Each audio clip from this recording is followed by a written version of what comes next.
So it's no secret that I am a lover of chronographs, but because they're just a little bit more complicated than your average watch, they tend to command a higher dollar amount. I've experienced chronos from 300 to 30,000.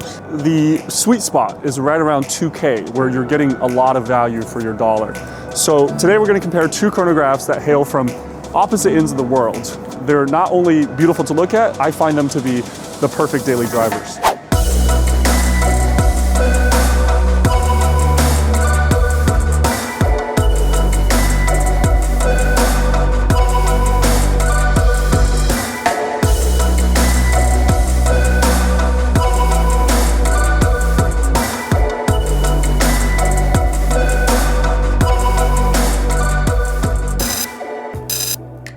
Hey guys, I'm Max and this is Watch Crunch. So I took a little trip down to Portlandia last week to visit Evan from the channel You're Terrific. What do you know? The guy is indeed terrific. But before I went, I hosted a meetup on watchcrunch.com and we ended up with an amazing group of people. Now, if you haven't checked out the great community at Watch Crunch yet, what are you waiting for? The first chronograph we're looking at is the Hamilton Intramatic Chrono. Now, these watches get a little bit confusing if you're shopping for one, so let me quickly break down the models for you. There were three basic generations starting in 2017. Hamilton launched a 42mm version called the 68, which was a little bit too big in my opinion, and sure enough, a year later, they downsized that down to 40. They came in a number of colors. Now, in 2021, in an effort to further distill down these models to their vintage-inspired essence, Hamilton introduced the Chronograph H, the watch that we have today. The newest models are even more true to their original form, and it really feels like you're wearing like a new old stock but upsized vintage watch. The watches now are manually wound, and there's something counterintuitive about losing a function, but at the same time adding just that much more character. I mean, shaking a watch now just feels crude and barbaric, whereas winding it makes you feel like a gentleman. Yes, on paper, it's still 40mm wide, and the thickness has only gone from 14.6 to 14.3, but the devil is in the details. See, the old watch had a crystal that was flush with the bezel, whereas the new one sports a vintage-looking box sapphire that sits proud of the case. And if you count for that innocuous little detail, you realize that the case now measures only 12mm high, making the wearing experience much less, how do you say, slabby? However you measure it though, this isn't a small watch. The vintage original was, I think, 36, but this one wears every bit as big as the 40mm stated on paper. There's a few factors that contribute to this. First, we have tall faceted lugs that sit rather straight, measuring 49mm lug to lug.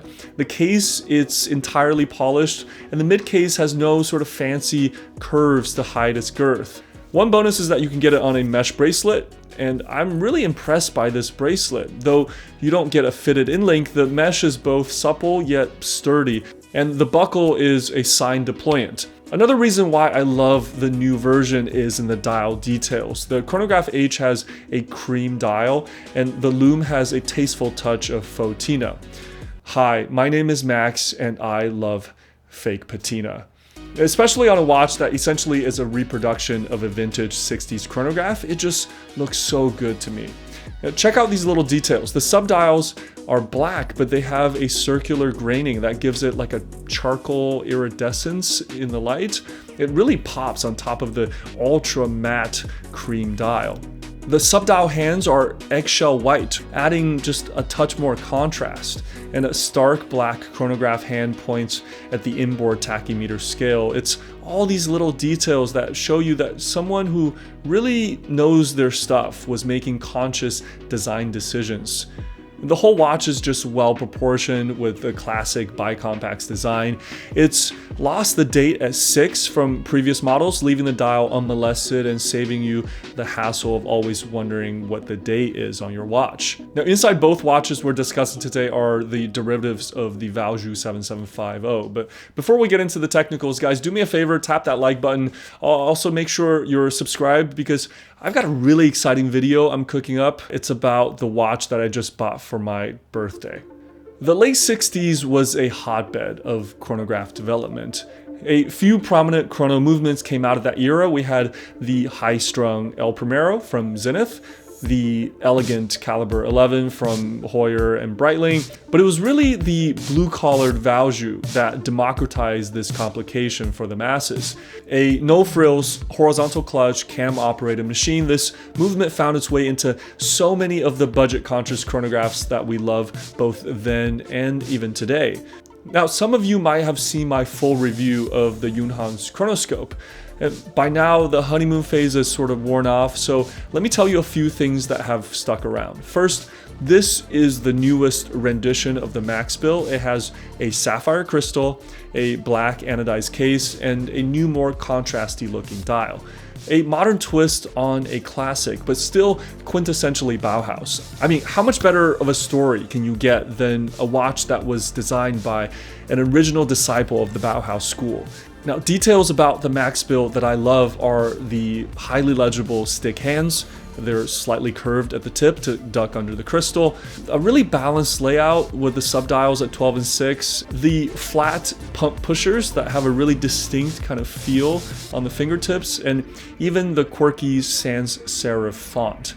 This monochromatic color scheme allows this watch to look just very versatile, equally at home both formal and casual. The case is large at 39 millimeters, and the watch is like all dial with a 14.5 millimeter thickness, but somehow it wears small, much thanks to that saucer-shaped case.